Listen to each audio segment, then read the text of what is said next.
Timber this, Tommy Asu that, Zinchenko the other.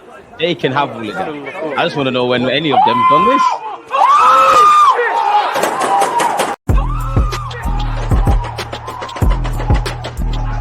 There's always just that active when that defenders, I think, it's like.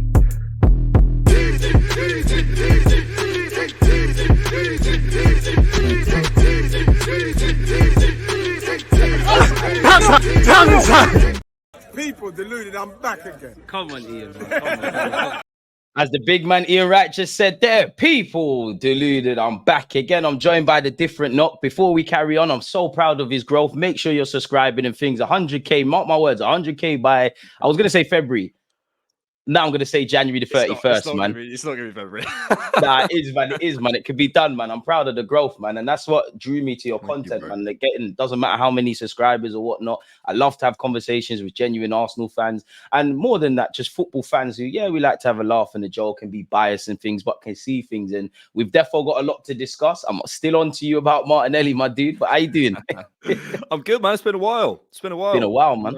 I'm glad to be back on. I still say best intro music on YouTube. Just saying. At least I can have subtitle. I appreciate that, man. And like, before we get into it, yeah, I know this week has been great for us Arsenal fans, man. What have you made of VAR making everybody else eat humble pie? You know, our manager is taking pelters. He's the worst, man. You know, he's not going to be on too many people's Christmas list. I think after Vladimir Putin, he's probably the most hated man in the world at this moment. What have you made of the rhetoric around that? It's a bit shameful. Yeah, I think the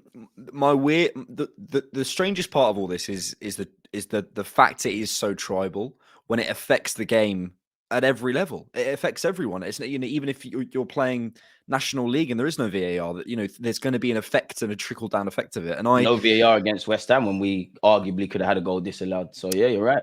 There's going to be an effect of it at every level of football. So I find the tribal nature of you lost, you. I find that really bizarre. I don't think we spoke around the Liverpool incident, but I remember saying to people like, no. We have to, as a football family, get together and be like, this isn't okay. Right. I find it really bizarre. Look, I think on the Newcastle incidents, to be honest, that you could talk about them and say this and that, and to be honest, it's kind of gone now. The main feeling I have with VAR is we have a very strange situation now where we've ended up by trying to support the referees with the people with the power not being the people with the most information, which is a very strange situation. So you have the people, so you have the people who have all of the camera angles and what they're expected to do, and all the information, and can replay things. And what they're expected to do is to support the guy who's seen it once. And, you know, obviously they can go in and check and whatever. But for example, there's certain rules, you know, they can't do it unless it's clear and obvious. They can't step in unless, you know, for example, on the Tommy Asu yellow, I got this wrong last night because I forgot. You can't check a yellow. So Tommy Asu's yellow, where the referee goes shirt pull, and it's not a shirt pull. He goes shirt pull. Tommy Asu's sent off. They're both doing the same thing. Exactly. So the reason he gives, literally, you see, it's a shirt pull. It's not. So and the thing is what happens is, of course, the referees get blamed. But I think the situation is stupid. Why put these guys in a situation where they have to make a decision when they've seen it once, when there's all these guys who have the ability? So in my opinion, the power dynamic needs to be shifted, where the referee deals with small things. But if you're considering a goal, sending someone off, a yellow card, all of that needs to go to VAR. And then you know, the more automated we can get it, the automated offsides, automated does it go out of play, all that sort of stuff. I think lean into the technology, because at the minute we have this weird sort of hybrid situation where we have one bold dude from Manchester deciding whether it happened or didn't, and then all these guys who have all the information. Pick up all the bold duns out there, man. Yeah, shut up. It's going for me as well. Don't worry. I don't say that. I will need that. But I'm just, you know, while I can, I'm just getting the digs in. But yeah, I think we're just in a strange situation where those two forces are at play, and something needs to change. I think you're bang on the money, man. I think everything that I feel and what you've said, I still double down on it more. I personally think, you know, I don't think it's a coincidence we find VAR being implemented in this country the way it is. You know, you've got hella money from TV rights to players. You've got all of these things with, you know, I don't like to refer to football as entertainment or a business, but for want of other phrases, it essentially is, isn't it, really?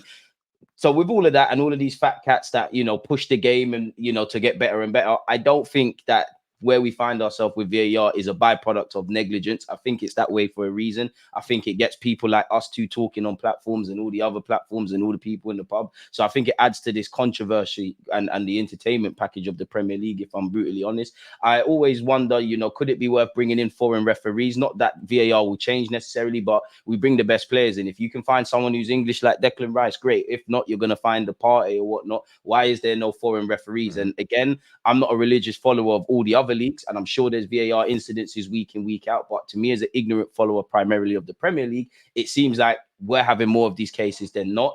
I think the biggest thing for me is consistency, because every VAR incident that me and you could probably talk about with Arsenal and clubs of other clubs, you could see the same two games and the same incidents with two different outcomes, really. And that sort of thing's bewildering. As you said there, I would like to see automated systems and AI where it's obviously possible, but I can't really see it. And I definitely think there's an agenda against Arsenal. And I definitely feel, like you said, that there needs to be a collective banding together, really. I know us Arsenal fans, to be honest, we don't really care what happened to United in the Champions League or what Spurs have had to suffer with, because these lot have told us, shut up and get on with it. But this whole point scoring is not going to change anything. No. And I agree with you in that, referees are allowed to make mistakes. I don't think anyone's intentionally necessarily going out to make mistakes, but they need help. Like you said, they watch it once. There's a lot of emotions and things like that, and it needs to be picked up on. And again, I personally don't understand the angle with Mikel Arteta, because it's like, if you keep poking someone and they keep saying, stop it, stop it, stop it, which he has been doing for over a year,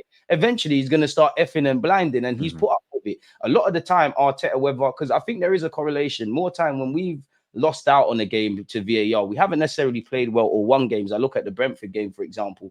Arteta has shut up and said, I'm trying to, kind of try to protect the refs, but he can't afford to do it, especially where, like yourself, there's fine margins, they're fighting all week, and it does feel like things are taken away. Like the Newcastle game, I think we were good defensively. I think we gave as good as we got in the midfield. We didn't create any chances. I think that's why we didn't win that game. But VAR has marred it. Now, I don't know if that goal should have been disallowed. I don't buy that it was offside. I think potentially the ball's out.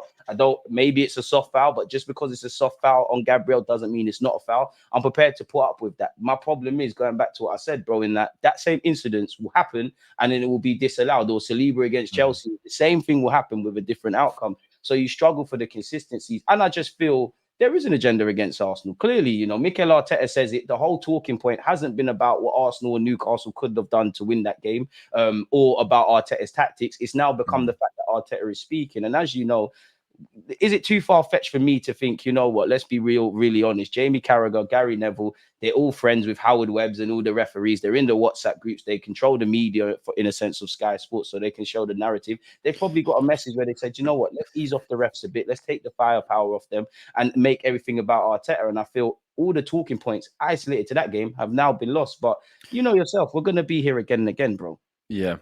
I think I want to pick up on two things you said. Firstly, on the Arteta, the comments. So, and I think he said something along the lines of, someone said, is this a build up of incidents, or is this just from last night? I think on the press conference, and he said these things don't happen overnight. So you're bang on. This isn't. So, people think he had an explosion because of the Newcastle thing. No, you had to go back and back. And by the way, he would have been fair to say that about the Newcastle thing anyway. And I think on the PGMOL stuff, I think the referees are doing a lot more to reach out to the media. And I think it's a fair assumption to say that maybe the media directive and narrative at the minute is to humanize referees, which is fair. I would argue you're not humanizing them enough, because what you're expecting them to do is to get everything right. Humans aren't going to be able to do that. So why don't we humanize them to the point where we take the responsibility, this ridiculous level of responsibility, away from them that they can't handle, that nobody could handle? It's really silly to me. So I broadly agree with the other thoughts as well. But I think that's a key point. If you want to humanize these guys, which you should. Have you seen? There's an amazing Sky Sports bit where Gary Neville and Jamie Carragher go and train to be linesmen. I think I've seen that's a few years back in it, and it was a while ago. But I think I did see that, and they did the fitness tests and whatnot. I'd encourage everyone to go and watch that, and just make your own mind up about what you feel the culture of the referees is. It feels very it's not as easy as you think, is it? Which is a very defensive standpoint. Right? Do you know what it feels like? It feels like a sort of lads who've gone through a hard time together and have sort of come back, and sort of, got into groups and sort of held themselves like this really defensively. And you can feel that sort of thing where they want to prove Jamie and Gary wrong and prove everyone that referees are sort of downbeaten, downtrodden. I kind of think, I understand that. I imagine you probably do feel as a referee, UEFA are running a Be a Referee campaign. It's a hard job. They need people to do it. So there's something going on here. If that culture has to exist where it's so defensive, that tells me that maybe you're being put in a position that isn't fair. Is what I would argue. If I'm completely honest with you, referees, not to get all politicians and stuff like that, but it does feel a bit of a Tory thing, a bit of an old boys network in that you're not allowed to criticize refs. If a manager doesn't win, fair criticism. Players, fair criticism. Even fans get criticized, but you're not allowed to ask questions of the referees. And, in any other walk of life, if you fail in a job, you don't get promoted. Referees, at times, it's like they fail in certain big games, so they're rewarded with bigger games, or at best, they're demoted, make mistakes in the championship, and then they're rewarded probably the game of the weekend in this coming week. So I agree with you in that. Naturally, let's be honest, nobody really likes referees. From Sunday League to Premier League, Sunday League, I give referees hell. They're right most of the time. I'm making sure that you're doubting yourself. So I do sympathize with them. But at the same time, I think they're too protected. And it goes back to what you said. If you humanize referees, while people be frustrated, at the end of the day, if you made a mistake, you made a mistake. But you're genuinely not allowed to criticize referees. Literally none of these managers are, or you're going to get fines and things like that. And going back to when, we lost our unbeaten record under Arsene Wenger, there's then genuinely been an issue with referees and Arsenal. And I find it a bit rich. Gary Neville coming out and saying, oh, let's protect referees. I don't think the message is wrong, but the messenger is chatting nonsense. I still remember Gary Neville as one of the first of surrounding referees, but fair enough, man. On the topic of referees, and again, I'm defo back Arteta, because when you look at how Kovacic and Bruno Gomares escaped what they should have had in those equivalent games this season, it's crazy. But on the topic of the Newcastle game, man, as you said, it's been a while. What did you make of that, man? Because obviously that was our second defeat in a week. We can skip over the West Ham game. It was just terrible, really and truly. Newcastle, as I said, personally, I think the only thing that I took from that is we refused to be bullied. We gave as good as we got. I think defensively we did well. I think we came out a lot stronger than I thought at St. James's Park. I think it was a game that lacked quality, but it was fairly even. But it comes down to creating chances. Apart from Martinelli's effort, I can't really think of too many times Pope done anything. And me and you have talked about chance conversion and creation and big chances and all of these things. And I think it was another game where ultimately that crippled us. But what was your thoughts on that game? Well, obviously the ref and the VAR stuff took over, and that was the main talking point. But sort of parking that, I thought we're struggling to create chances, obviously, and then it's like, where do you go from there? And I think it's never going to be one thing. It's going to be a number of things. Something that George, have you had George on here before? George Vitsas? Nah, man, get him on the show, man. He's the guy that you do the podcast with, Canadian guy, UEFA coach. He's a really smart guy. And he talks about wing and 8 pairings and the idea of them being complementary, and which I think is an important thing. I think what we saw against Sevilla was a kind of ball to feet, touch heavy winger in Saka, combined with more of a runner in Havertz, and a more of a runner, low touch winger in Martinelli, combined with a more high touch ball to feet 8 in Declan Rice. So I think that's an important part of it, getting the balance right in the front 3 and the front 5. And I felt something in, I can't remember the exact lineup now, but something in Nketiah. It was, and that sort of, I'm not just blaming Nketiah, but something in the balance of that. Nketiah. There's a missing link in the chain in that regard. There was something missing, which at the top level it can be just 1 or 2 players that didn't quite make sense for that game. Not putting all the blame on Nketiah. I also think there was a moment that kind of summed it up for me, where the ball drops to Saka on his right and he just doesn't take a shot. And I have a bit of a theory about this at the minute, and I think it's right. I'm interested in what you think. I think to some degree, do you remember sort of like 2021-ish, Arteta was accused of being sort of a robot or whatever, or the football was so robotic or whatever. We all had those like dictator memes of him as like Kim Jong-un and stuff. Yeah. Which, it's kind of funny. But also I think what that was players. Maybe we had, the David Luiz's, the Willians, the Holdings, the Mustafa. Please don't remind me. Sorry. Sorry, trigger warning. We had PTSD warning people. Content warning. We had all those players, right? Who I think were sort of so clued into, right, okay, I need to do this. What I need to, we're almost learning the ropes and going, right, I need to stand here. I need to create 3 options in possession. When my right back goes in, I need to do that. I need to step into it. And I think that's what created the roboticism. Now I think we almost have the inverse issue where everyone kind of knows what they're doing so much that Saka, right, I receive the ball on my back foot, I either cut inside or I play it down the wing or do this. Saliba, right, I've got my 3 options. I can switch it or I can do that. And it almost becomes robotic in another sense, in a sense of kind of, you know what you're doing so much. And I think almost the problem now may be that Arteta knows you know what you're doing. And when he's been as ruthless as he has with Raya, when he's been as with Ramsdale, sorry, which I support, but it is a ruthless decision. You know, 2 things can be true. When he's been as ruthless as he has in that situation, when he's been as obvious in his sort of, you know, desire to play the way he wants to play, and that's really worked for us. I wonder if we got to a point as a squad where a moment of, do you know what? Screw it, I'm just going to have a shot. Nketiah against Sheffield. Those kind of moments where you do create something. I wonder whether they're being diminished a little bit from the squad at the minute. I'm sure Mikel's aware of this, but that sort of thing of like, if you know exactly what you're doing, which I think our squad almost basically do now, does it take away a little bit of the creativity? So that's a kind of principle. The Nketiah thing was a problem. And then I thought, you know, we also, Newcastle defended well. We had a bit of an off day. There are, you know, we lacked central access. I think, you know, especially like, you know, the Chelsea game, for example, and I felt it a bit in the Newcastle game. To some degree, you can talk all you want about automatisms and the winger going wide and the fullback bombing up, whatever it is, however you want to construct your attack. If when you pass to someone in the final third, it bounces off them, you can't do anything. You can't. You literally, it doesn't matter. So if you don't get the basic, cold-hearted truth. It's the base. It's, you know, if you've got a triangle like that, a pyramid, if you don't build the bottom, there's nothing you can do. So yeah, it was a mix of a number of things. I also do want to give credit, and I'm not sure enough credit has been given to Newcastle because I thought they defended well. I mean, Newcastle, as I said, we know the last few games against Newcastle, home and away, they've been, it's like, listen, Newcastle are a big club. They're on the upward trajectory, but it genuinely feels like a rivalry. I wouldn't say there's bad blood between the both teams, but it does seem to eat. Yeah, well, there definitely is now. Definitely is now. But it does feel like it's a physical encounter. You know, we all know Eddie Howe typically sets up to frustrate us. I think they did very well when they had Almiron and Gordon inverting and kind of doubling up against Saka with Dan Burn. I think the only time Saka really got at him, you know, Dan Burn damaged his back and had to sign out, really. And I think it's a bit of a cocktail. I think we've spoken about this before, and I've said it. I feel laterally Arteta's got his blueprint. I love the fact that the players have the IQ to know exactly of what they want to do. And obviously that is going to become a bit predictable because we're doing that week in, week out on the training ground. And that's what Arteta wants to see implemented.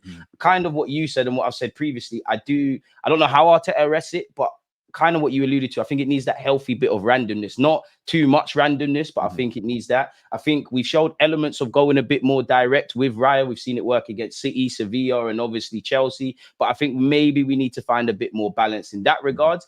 But I just feel goals win games. And I think a lot of it also, as much as I think it ultimately falls back to Arteta, I think our players now, if we want to fight for a league title, we need to develop that ruthlessness. I genuinely believe the best footballers solve decisions themselves on the pitch. Like, I'm sure Arteta's got all the plans in the world. I'm sure Wenger, Jose, Pep, all of these guys had it. But if we was to speak to these players whenever they've won stuff, I wonder how many times, you know, maybe Arteta, we've turned the game around and he's got praise. I wonder if you speak to the players and, you know, the captains of this team, the Jorginhos, etc., if they said to themselves, I know what the gaffer has said, but there's a weak spot. Let's cut them open from here and then walk away with that. I think it's a cocktail of things, really. And I don't think there is really one issue as to why we've got these problems. Naturally, you know, teams have kind of clocked how we play and Arteta's getting different ingredients into our side. But, you know, you double up against Bukayo Saka, you make it a fight in midfield. You know, you let our centre-backs have the ball. But ultimately, if the midfield third and the final third are marked out the game, you've kind of done your job. So I think we need to cope with that. And I'm pretty sure you would agree. You look at the games we've played in the Champions League and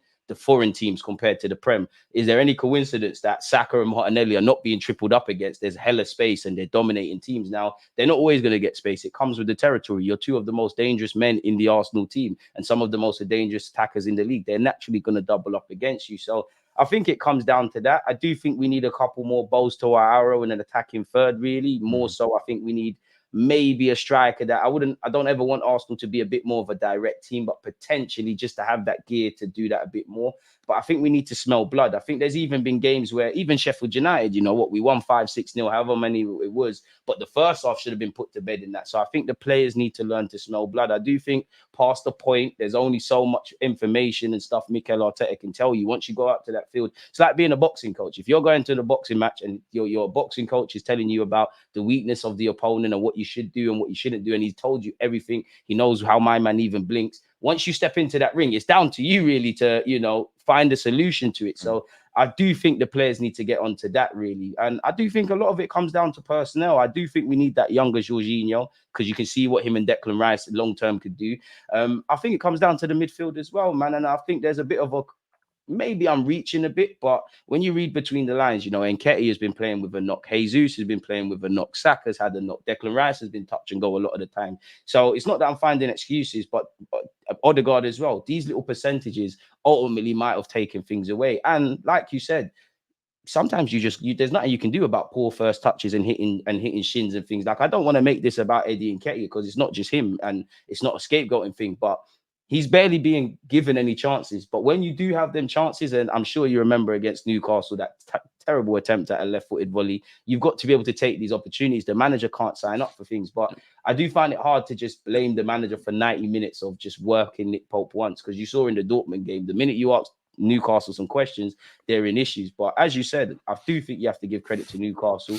Generally, I am a bit disappointed with a couple of our bigger games because I feel we did enough to get something from the Newcastle game, at least a point. We didn't. Obviously, Spurs and Chelsea, we shot ourselves in the foot, and we did the same against Fulham. It's them sort of things there that makes me wish that had we have done that with what we're seeing now, it might have been all right, but it is what it is. What did you make of the Sevilla game, man? Because we've been good in the champs, isn't it? So far, so good. One more point and we're through. Yeah, a lot better. And I think, you're right. The players at some point have to take some accountability. I thought Trossard was the difference in that game. I think from a tactical perspective, I think firstly, also kind of what you mentioned as well with Sevilla in terms of the distances. I think just La Liga is a less compact league. It's you can see the differences between the fullbacks, both vertically and horizontally, and the lines, and you can see it. There is a bit more room to work in, and I think I liked Trossard.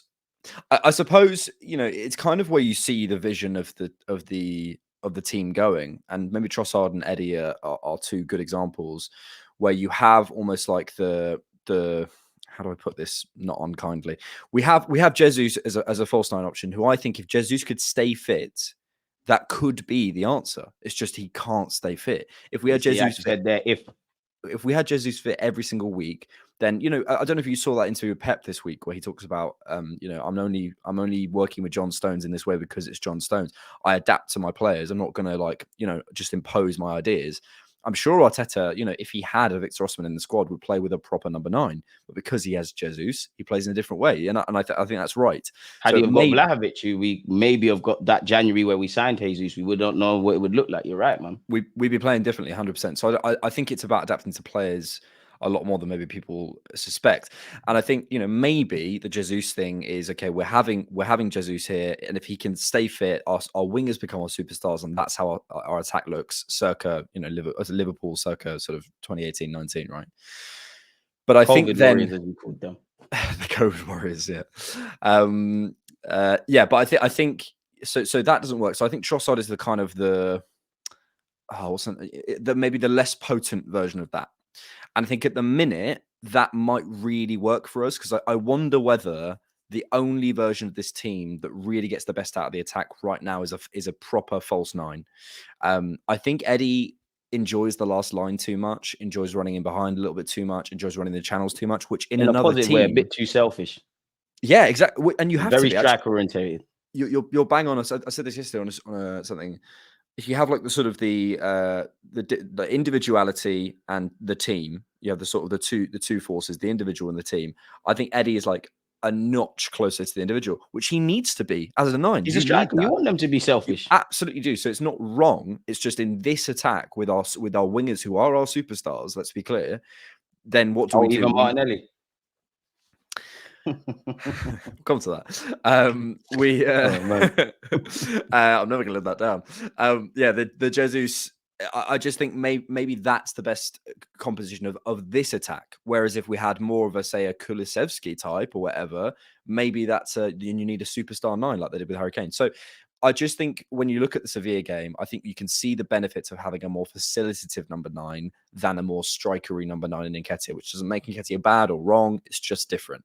And yeah, I looked at that and I thought the fact that Trossard vacates the space, he's a bit quicker with the bit. What I love about Trossard and Jesus is they get the ball out of their feet a bit quicker. With Eddie, very you feel sharp like in the man. It's just in, out, and then that creates space elsewhere. With Nketiah, it's kind of in a moment, and then he plays the action. Now, Eddie can go and do what he did against Sheffield, but I wonder whether overall Trossard lifts our attack without having to be on the last line all the time, a bit sharper, ability to sort of maybe link either side a bit easier. I think overall the front 5 looks better with a more facilitative 9, and maybe that's the play now. I don't know. I mean, I think it's like seasons, you've got winter, summer, etc., etc. I think, Trossard and Havertz, and even Havertz able to play up there, and everyone excluding Jesus who could play up there. I think it's seasons. I think we don't know if we could bet on Trossard through the middle for 5 to 10 games. We don't know with Eddie. I think there's different qualities because there's been times Trossard has played as a false 9 and, we've not been that fluid and he's had to play as more of a traditional striker. And that obviously isn't a strength of his, which is obviously a strength of Eddie's. Now, I agree with what you're saying that we look a lot more potent with Trossard. I do think, respectfully to Eddie Nketiah, ballers play better with ballers. When you've got Trossard, when you've got Saka, when you've got Martinelli, I also think Declan Rice making them advanced runs, Jorginho, particularly in that Sevilla game. And actually, I know people don't want to hear about him, and we'll get onto it, but Kai Havertz looked a lot better. I think these players are a bit more fluid, and less more selfish, as you kind of said. So naturally, I think we're going to play better. But I do think there are games where Eddie's going to have to play where we need a traditional striker. I don't really buy.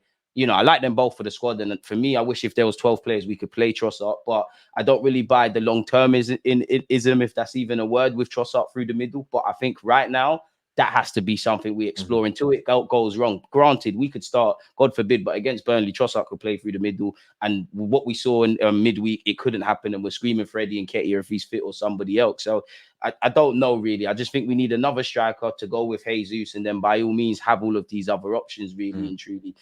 So it's a bit of a techie one, man. And you know what? I'm getting on to you for Martinelli. I have to explain myself as well, because I've said I think Trossard is the most overrated player at Arsenal in terms of our attackers. And I've said it before. What I mean by that is he's a quality player, but fans put him at this level. Now, that is overrating for me, if I'm honest. And I've also said I think Trossard looks better as he looks better as an impact player than as a starter. And I still maintain that. I think if you was to look through his highlights right now, bro, all his better games have been, not that he hasn't played well when he started, Fulham and Sevilla. You look at that, and I'm sure PSV, did he start against PSV when we won 4-0? He might have.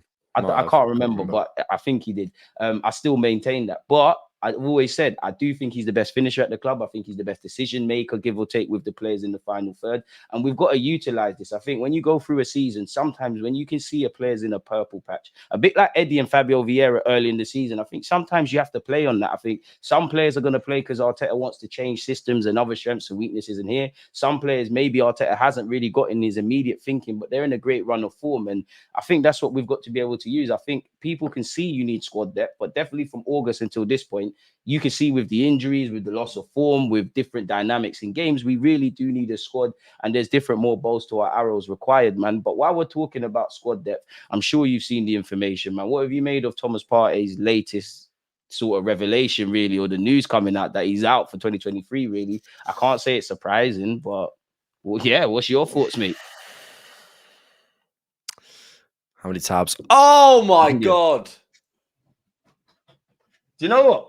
I was actually going to clean it up before you came here. How many tabs?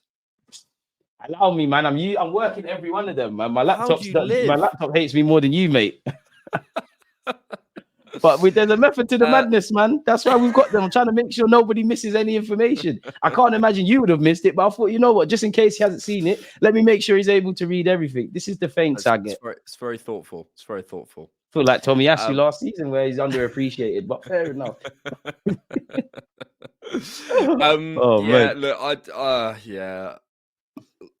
The words "I'm done with Thomas Partey" are on the tip of my tongue. Do I want to say that? I don't know. I think if Thomas Partey, it's always been the case, isn't it? It's if Thomas Partey can remain fit. The problem is he's so blimmin' good. He's so good at football, and he provides us such a different option at the base of the midfield that we don't have. I think we look fantastic when he plays against in certain game states and in certain games. Might see Rice players more of a number 8 an extended period if we had someone of Partey could stay fit, man, and see that different Declan Rice. And honestly, away at the Bernabeu, who would I rather have? I'd rather have Partey and Rice, So I really want him to be around, but I just at some point you have to accept that I don't know anything. I have no information on his professionalism around, looking after his body. So I'm not going to speculate on that. But what I am going to say is there are some players who, for whatever reason, just can't stay fit. And at some point you have to make a decision and say, is that worth? You always have to make with these things, I think, because the player's good, you have to start looking at the finances. It's like, how much is he on? He must be on like 150, close to 200. Either way, he's probably one of the, maybe it's changed with the new contracts, but he's clearly near the higher earners of Arsenal Football Club on the wrong side of 30 and not being fit. Yeah. So it's a decision to make. Can we afford to do that? And then you have to look at, I think this is a market question. It's like, can you look at the market and say, yeah, there's value in this player who could come in and do 95% of the job for 80% of the wages and be available 57% more of the time. So, I think, I wonder whether it might be time to move on. I think this is going to come down to the market. I think it's going to come down to you move him on in January. Obviously he's injured, but if for example, we could get 30 million for Thomas Partey, which I highly doubt.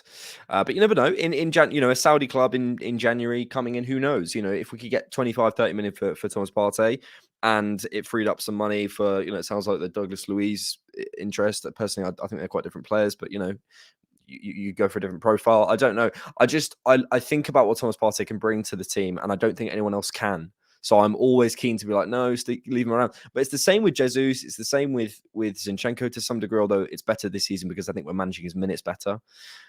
At some point, it doesn't matter how talented a football player is. If you can't stay on the pitch, it doesn't matter. Like it's the same as, if you can't trap a ball, you could have the distance running records. You could be scoring 50 goals a season in the championship. It's like being like you. It's like being a great content creator. But if you never made any vids on a consistent basis, then it doesn't really matter, does it? Like, it's crazy. Thank you. But yeah, I think oh my God. But yeah, it's like anything. We all know those people who have all these ideas for businesses, or they have all these thoughts. So I'm going to get on this, I'm going to do that. Again, if you don't do it, it kind of doesn't matter. So I do think this is a market thing. I really do. I think this is a case of let's see what is available in January, and if the right thing happens, I probably would move him on. Yeah. It's one where it's difficult for me, both not just this January, and in the summer. I think there's every logic with actually keeping Thomas Partey for next season, provided we bring in other personnel in a way that, obviously you want to see him and Declan Rice play together. But one luxury of Declan Rice is that we haven't got to see him getting real extended run as a number 8. But with him in the middle, we can kind of sleep easy. God forbid if Declan Rice wasn't here, we'd really be in trouble, really and truly. I do find it a bit weird with Partey, and I would love to hear or be able to talk to Arteta off the books and Partey off the books as to why this has happened. Because as an ignorant fan, he seemed ever fit, and that was a big attraction when we signed him from Atletico. Seemed like he was ever fit. I know La Liga and England are different, but Simeone plays intense football. I didn't think that would be an issue. Now, maybe it's something that they're doing in terms of his rehab that we're not doing. Maybe it's the league. Maybe it's lifestyle choices. Maybe it's age. I don't know. I would imagine Arsenal have probably been thinking about moving him on like last summer. I don't think they were forcing him out, but I think it was if we dealt with all the other players we need to deal with and an offer comes on the table, then we have a decision to make. And I do think this is Partey's last season for what it's worth. He's contracted until 2025. The club have obviously discussed it. You can't rule it out. It could change, but I just feel, his age, his lack of availability, us needing for other players in that regards, the holes that have been left in midfield, in which I don't really have sympathy for Arteta because we've seen this. I just think it's a good opportunity to move him on in the summer with a year left. You look at the big money signings we've brought, the contracts we've obviously extended. I think the club will look at it and say, you know what, Ramsdale, we'll get a decent fee for you. Smith Rowe, potentially, God forbid, there's a decent fee. With Thomas Partey, it's the chance to just get the wages, hefty wages off the wage bill, and maybe cash in on that younger model, really. And it's sad sad, man, because, you know, as much as I get onto Thomas Partey for being injured, I won't be naive to quite say we was over the hill. But last season, him and Tierney actually, but focusing on Partey, he was fit for 40 games, I believe, all comps, and 33 in the league. So I don't know why this is, but I can't say that, you know, us as normal football fans, we didn't expect this at some point. Edu and Mikel Arteta have to. They've seen it since they've walked into the club or since they bought this individual. And we knew we were going to live or die by midfield, essentially. So we're going to have to get on with it. Whether there's a market opportunity to go for in January, I don't know. Where are you at with potentially signing Douglas Luiz? Because I don't, as you said, I think he's a different profile. I don't think he's as good as Partey.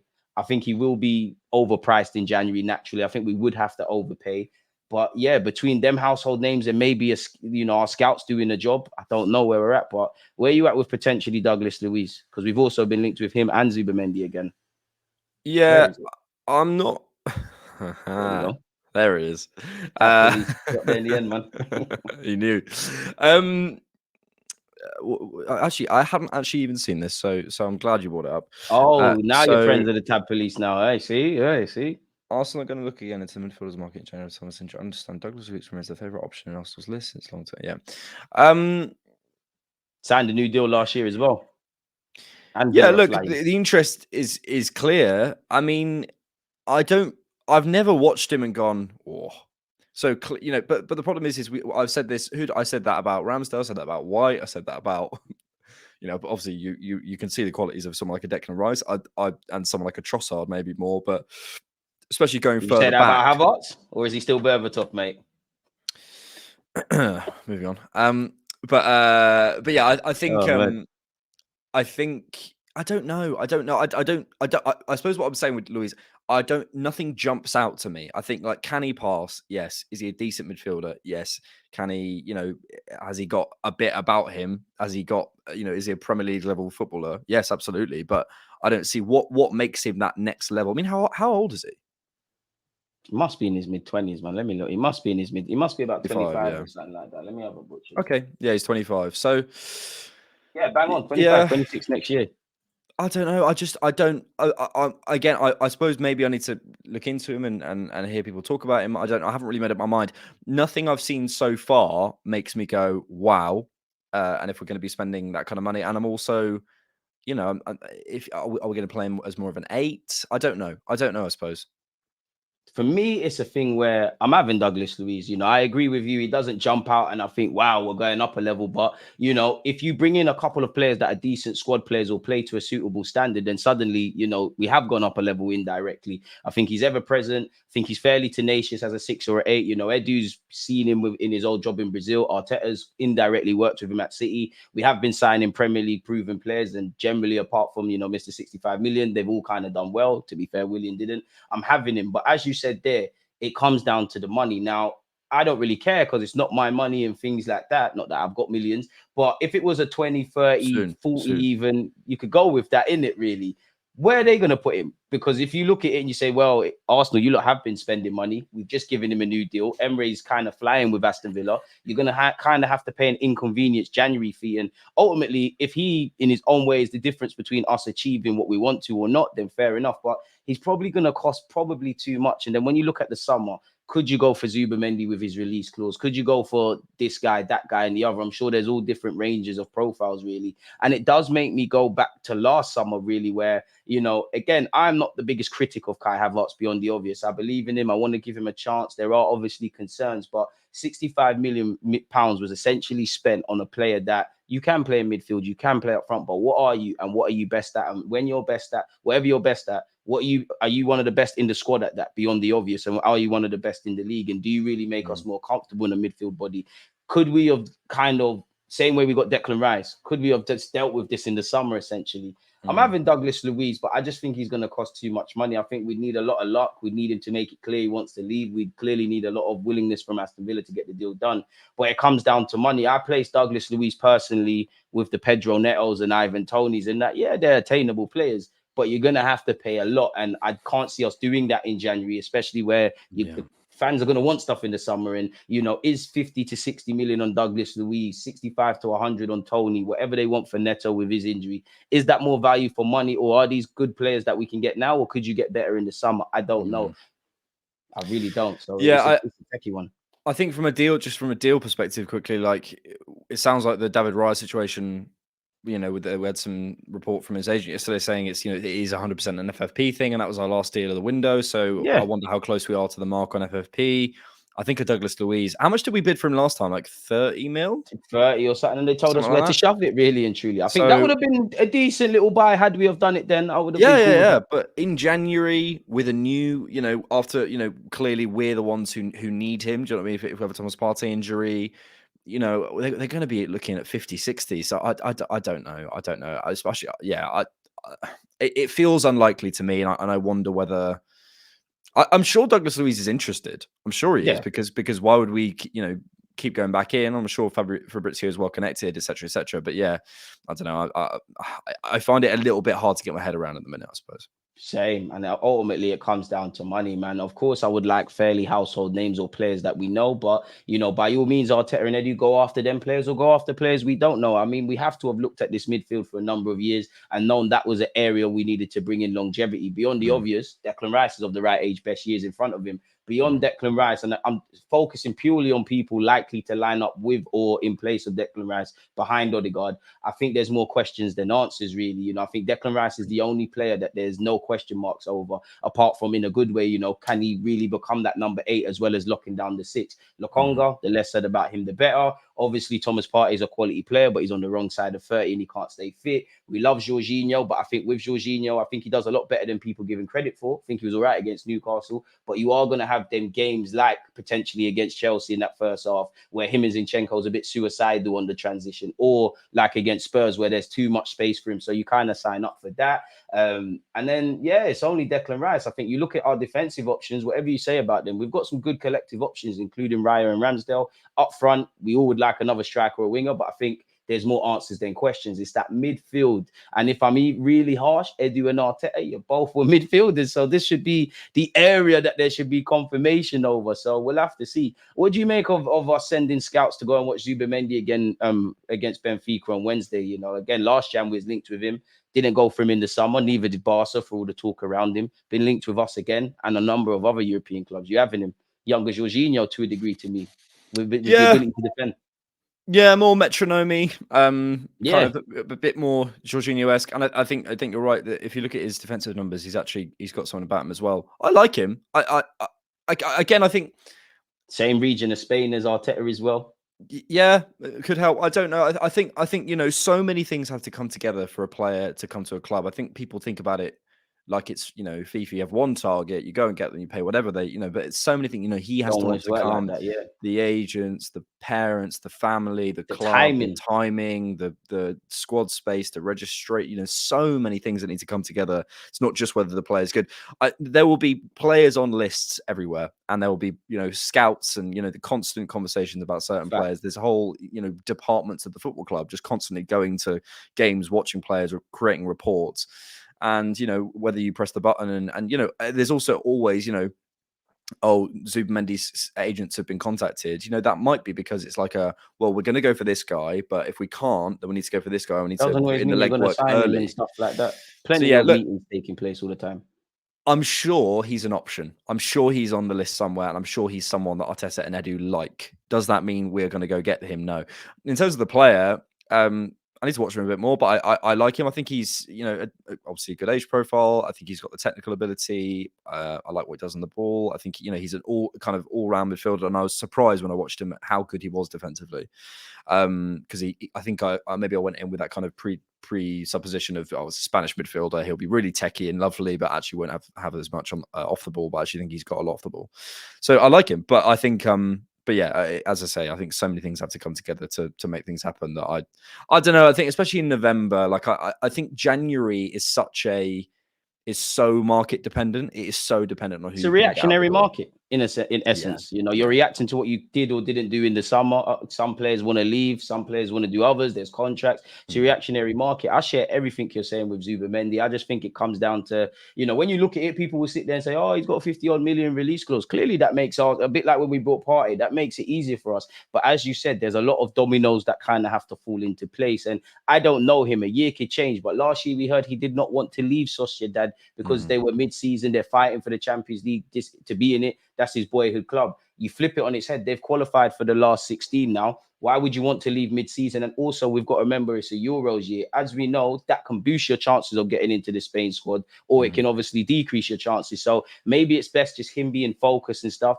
I think we should use these months now to kind of put the groundworks to signing him in the summer. Like I've said previously on the vid, I would like it to be a thing where if we could sign him in Jan, great. But we sign maybe a lesser known profile midfield just to help us tick over. And then your big money, big ticket relative man signs in the summer. I think that's where we're at with him. I think the groundwork has to be put into place now. And hopefully we could do it. You know, there's a bunch of reasons as to why Mikel Arteta could tempt him, really. I do like his teammate Moreno. I don't know if that's the same Moreno that was at Newcastle and Dortmund, but he's not as blessed technically as him, but he is quite tenacious in that midfield role, man. To be honest, Sociedad have a lot of decent players. And with us loaning them Tini, you'd imagine maybe indirectly conversations went ahead. And I'm going a bit left, but I always Agent think, Kieran. Yeah, bro, you need to do that. But I always think, and I don't know if it's just me, this is a bit random, but do you ever wonder what Arsenal would look like if we obviously got Zubimendi at the time, got Rafinha, got Vlahovic, got Lisandro Martinez, got Skolobek? Like, do you ever sit there and wonder, with some of the Mikel Arteta, Mudryk, the targets that we missed out on, do you ever wonder what our team may have looked like? Yeah, and I think it kind of comes back to what I was talking about earlier with Pep. Like, I think people have this idea maybe that there is a dream, 11, and he'll stop at nothing until that happens. There's lists. There's, this, if we sign that player, then that player makes sense. And if that player comes, then maybe we shouldn't go get that player, and, all that sort of stuff. And it's about putting it together. I mean, personally, I think looking at the targets that we're after is interesting because it tells you that there's a certain profile that Mikel thought, at least we know Mikel thought, was missing from the squad. And I think the only one, I think I'm less convinced about the number 9. I think we'll go and do it probably on balance because I think in terms of, Vlahovic or an Osimhen or whoever, because I do think the fitness issues. But the one profile that I do think we are missing is another kind of superstar runner winger. And I know we've signed Reece. Maybe we feel that Reece is enough. I think we need that role to protect us, if I'm honest. If we couldn't bring someone maybe in, we've got a body. I don't know. I think I look at Mudryk and I go, we don't have that. Martinelli is different from Mudryk and has a different skill set. And I think I look at that. I look at real goals, not fluky crosses. You're right. He is different. I think Mudryk is more of a pure winger, and Martinelli can become more of a second striker or maybe even a striker. So I don't know. I wonder whether we're still not necessarily looking at Mudryk, but I do wonder whether we see a winger kind of profile. Yeah, I think it's interesting. Look, we were here less than a year ago, potentially spending 60, 70 million on Mudryk. So you can't tell me that there's not serious interest in that kind of profile. And then you can't tell me that buying Trossard and Havertz in the front line has scratched that itch. You can tell me if Jesus stays fit that Mikel went for a different profile of 9. You can tell me that. But I don't think you can tell me that itch has been scratched. I don't know the credibility on football transfers, really. They linked us with Chuameni, but apparently they've said Vlahovic is still Arteta's preferred number 9 target. Now, we know all them Januaries ago, we aggressively went for him. That summer, we did sign Jesus. Do you reckon it could be one in theory that we could revisit? Would you revisit him? I know some Arsenal fans would say he kind of blanked our texts and things like that, but yeah, would you go back in for Vlahovic? But also, we weren't as good looking at the time. Do you know what I mean? Like... sometimes... And he did look like he made clear he wanted to go Juventus. So maybe we're texting the girl that clearly made it clear I don't want to talk to you. It's also, if you grew up in Italy, like, I don't know if you spent much time in Italy. Italians are very, generally, I don't know about Dusan himself, but Dusan, as if I know. But, I don't know about the guy himself. But, I think Italians are generally quite patriotic and they're quite sort of, they want to support Italy and stuff. So he said I supported Juventus from a baby in Serbia. So that is his thing, isn't it? So I think being in that culture, I'm not saying he's Italian, being in that culture and being around that, I wonder whether Juventus felt like the better choice at the moment. And I probably would have said to him if I was him at the time. I mean, when was it? 2021? Like, we weren't even in the top 4, were we? So it might have been 2022, give or take. So, but yeah, you're right. We weren't as you made the point of this live stream. We weren't as sexy and attractive back then. Internally you could see the vision. Now everybody can see it. Listen, on the topic of the Italy, you made a great point as well, because when we was linked with Locatelli, did his agent come out the other day and said Arsenal actually offered more to Sassuolo? The guy said Sassuolo wanted to do business with us, but he wanted Juventus. Sometimes it is what it is.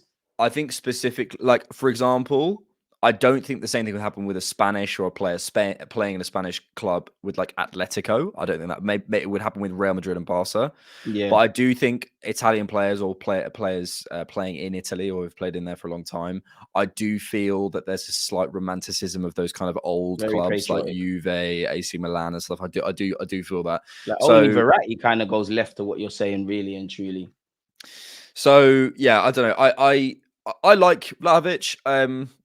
I've watched him a few times since. I wonder athletically if he's got enough. That's my only I wonder concern. that as He's well. a little bit stiff, but I like him in terms of the profile. He's got that power and that sort of 23, 24 as well. yeah, good age, and I like him. The only thing I want is a bit more running power, I think, and I wonder whether he's got that. Where would you rank like 3 players we've been linked with? I probably know how you're going to do it, but for the fans, not that we've been linked with Osimhen like that, but Osimhen's the name on everybody's lips. Obviously, Vlahovic is the man in front of us, and your best friend Ivan Toney. How would you where would you rank all 3 if like what you would do? And not just ability included, as much as you can with the feasibility of signing these players, etc., etc. Ivan Toney 4th. How do you feel about players?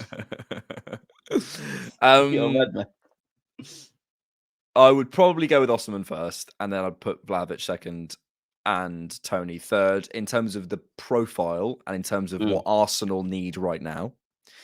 Then in terms of the deal, I think probably Vlahovic would be the best deal in terms of I think Vlahovic you could probably go and get for maybe 70, 80, possibly even less. I don't know. And I think Osimhen, you're dealing with De Laurentiis, so I think you're probably looking at over 100 million. I wonder, is it worth spending that extra 20, 30 million? Now, that's up to the subjective view of the talent. I think it is for Osimhen.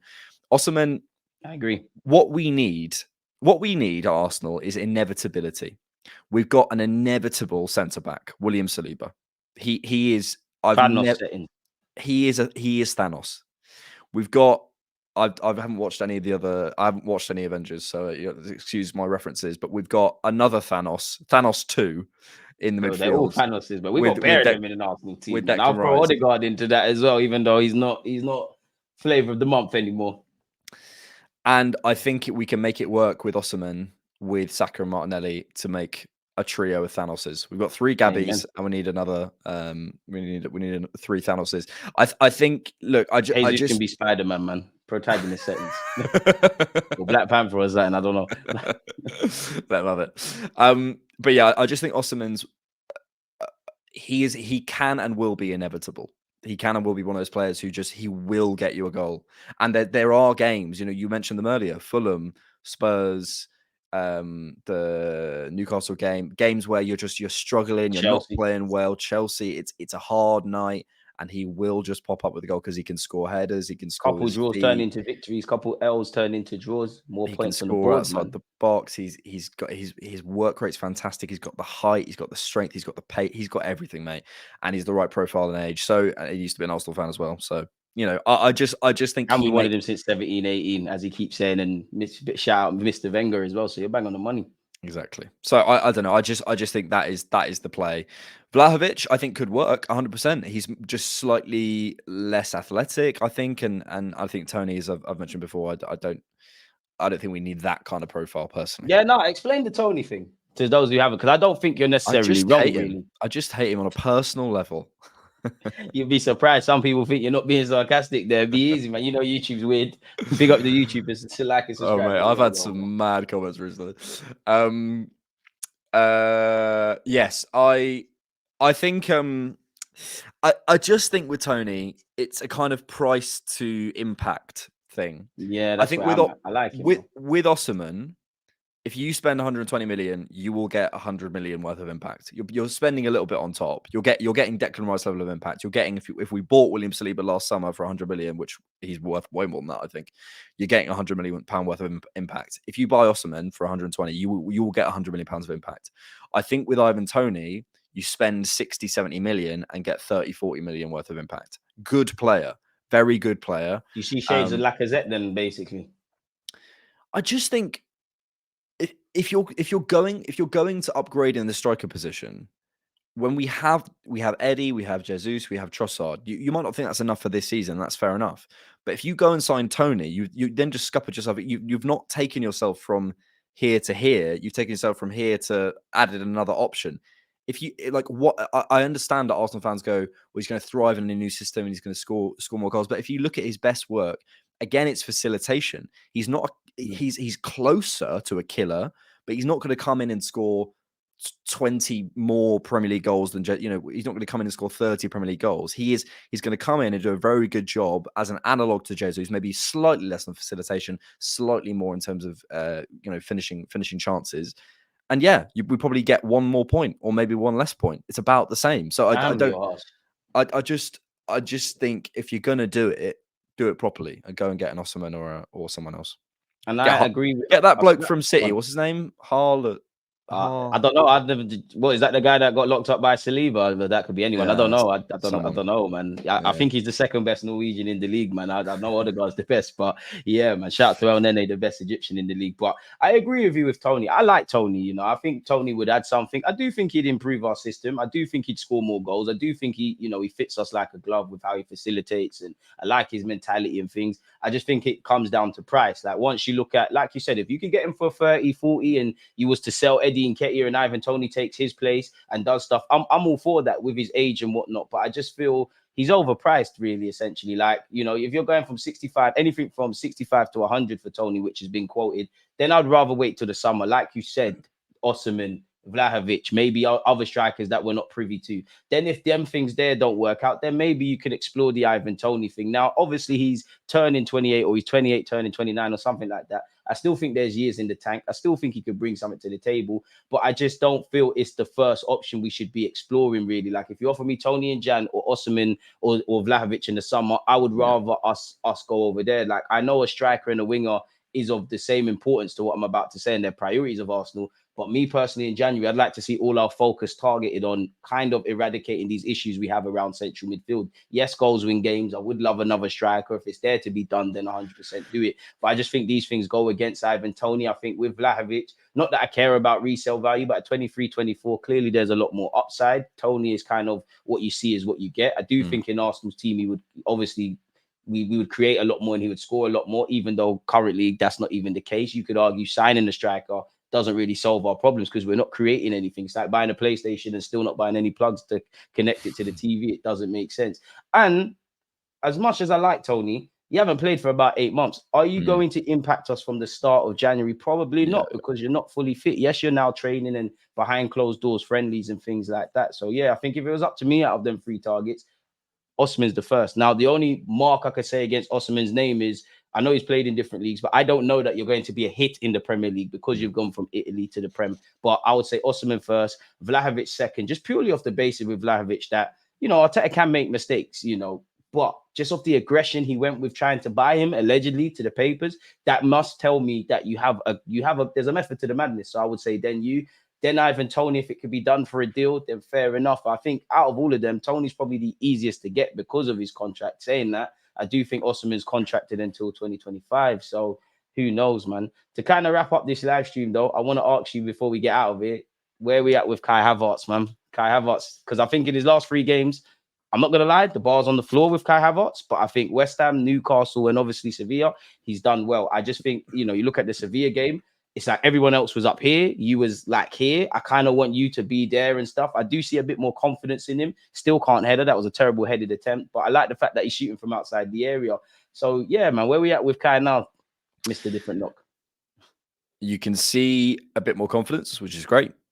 You can see a little bit more rhythm coming into his play. I think being on the right-hand side helps him. I think the angle's a little bit better for him. I think he's best when he's paired with Saka rather than Martinelli, because that's 2 runners compared to more of a complementary pairing.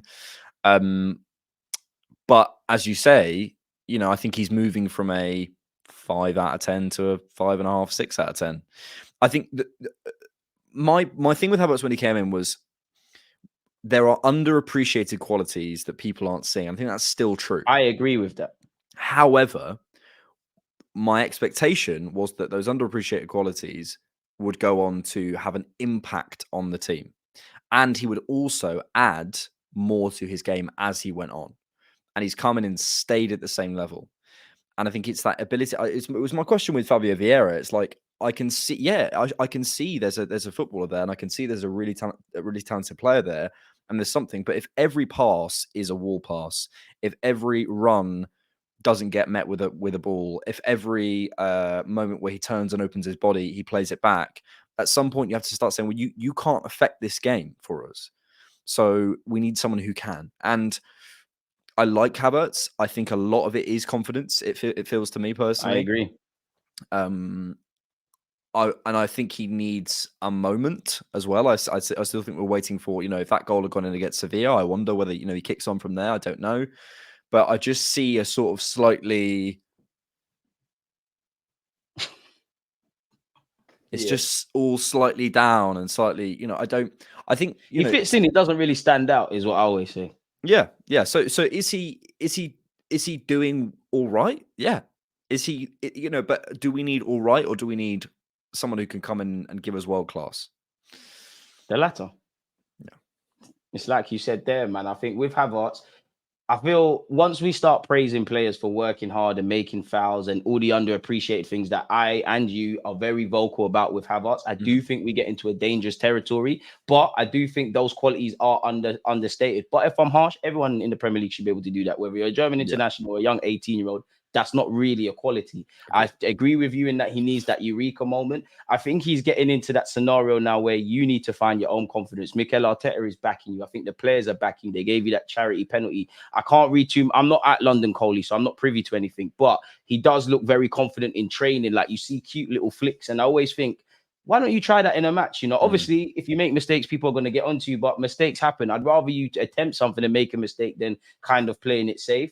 I don't really buy when he's linked with Mesut Ozil, because obviously they both never smile. But I think, unlike Ozil, one thing he has over Ozil is evidently not the quality. He actually puts himself about, like he's with it in that regards. But as you said, I'm just waiting for it to kind of spark. And it's one of them. He's one of those players now where, as much as I got to hold him accountable, and I love Mikel Arteta, I start to look beyond Havertz and look at Mikel Arteta, because I know this weren't a snap decision. I know there was a method to the madness, really and truly. I don't know if you can always make a hoe your housewife, and Arteta, you keep trying to attempt to do stuff like this. I don't know. So he's got to make it happen. 65 million quid, bro. I'm not being funny, but I know it's easy for us to say other targets, but could that money have been spent elsewhere?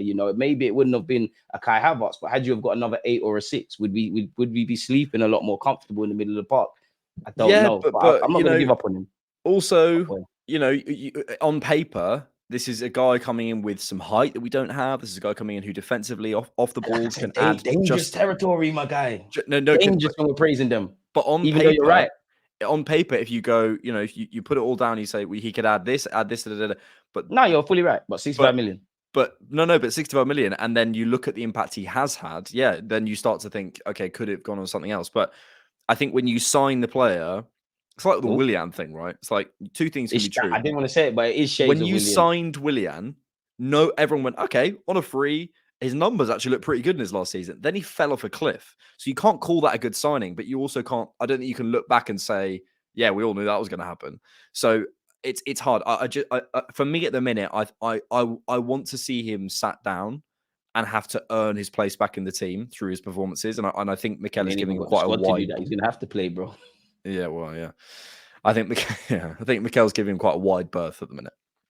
And I think with Havertz, it's a thing where I feel a lot of what we're talking about with Havertz, and as I said, I believe in the guy.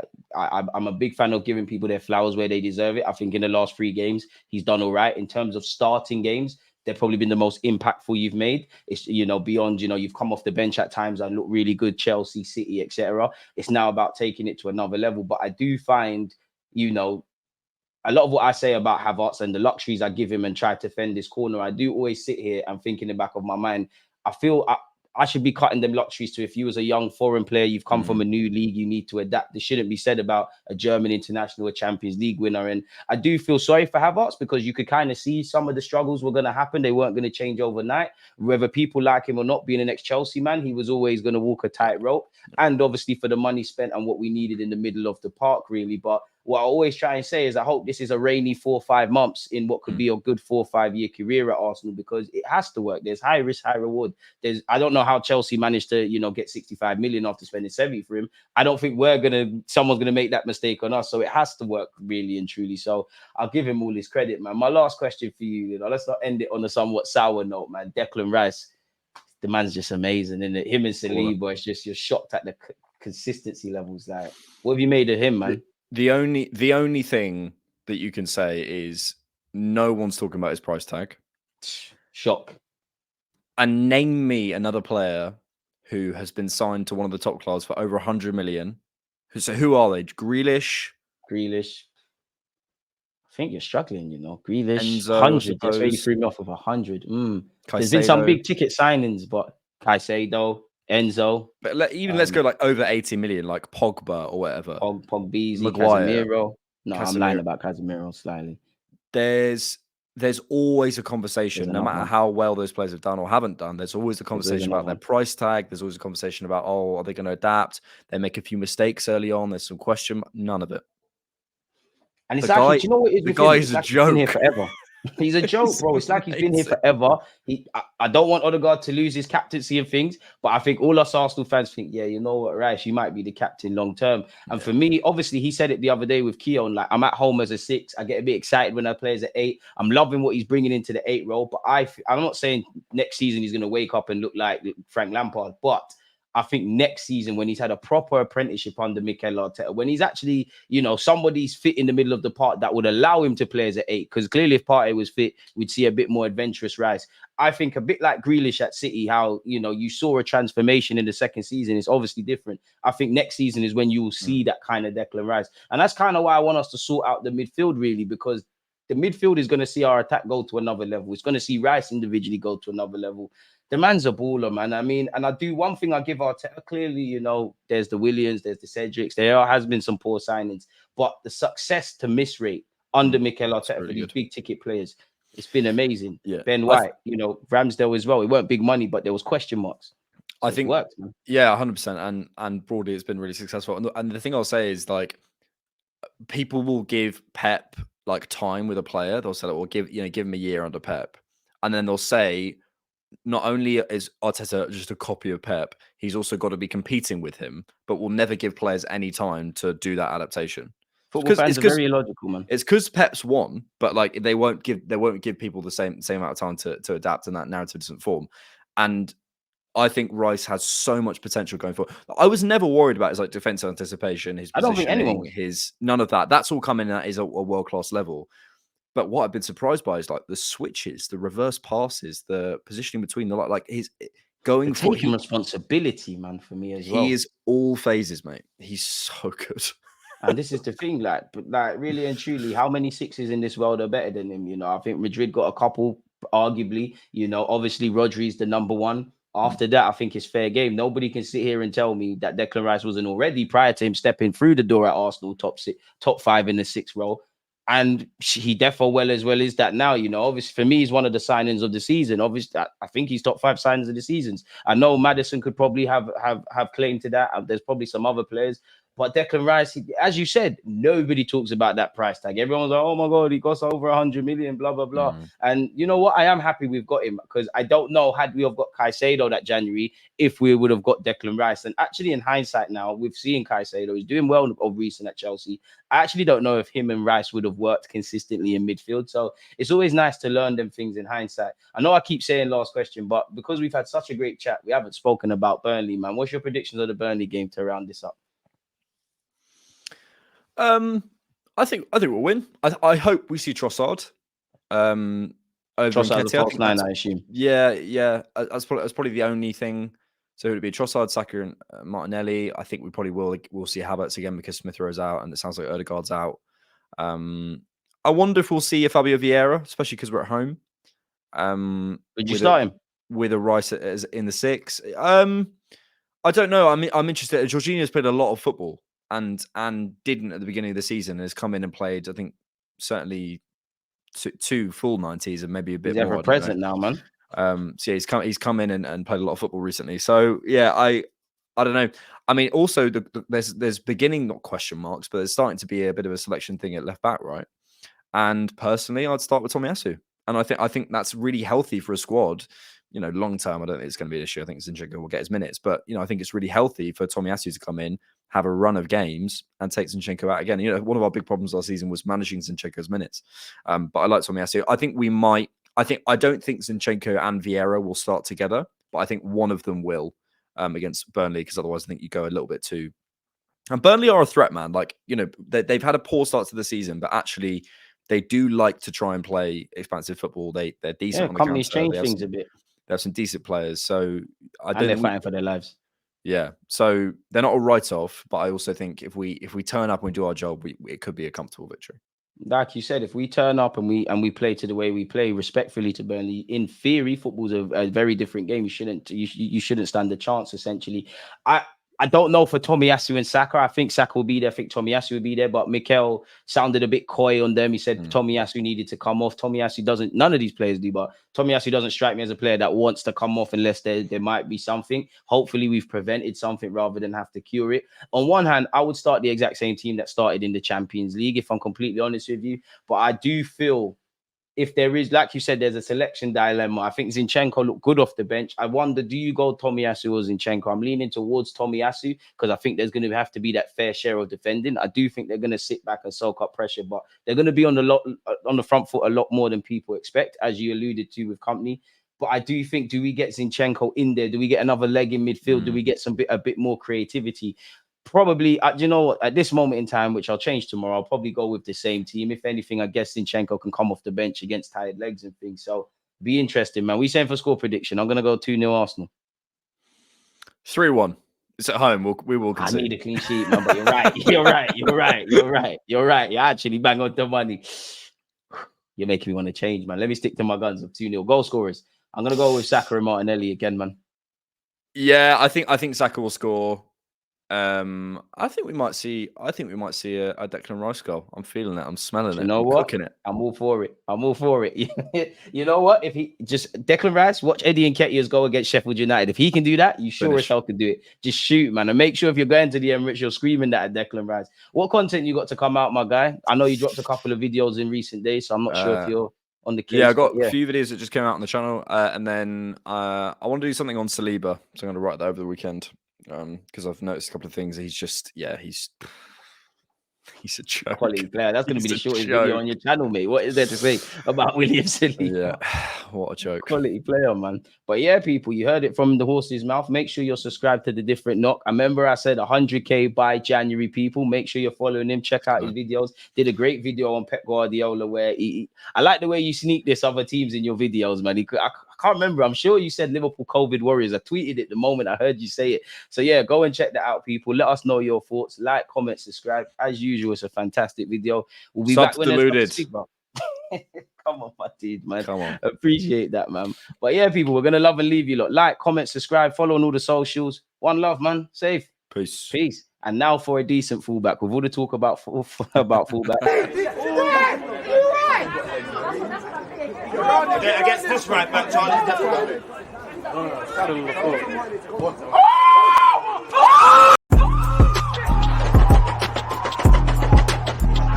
There's always that active and defending. I think it's like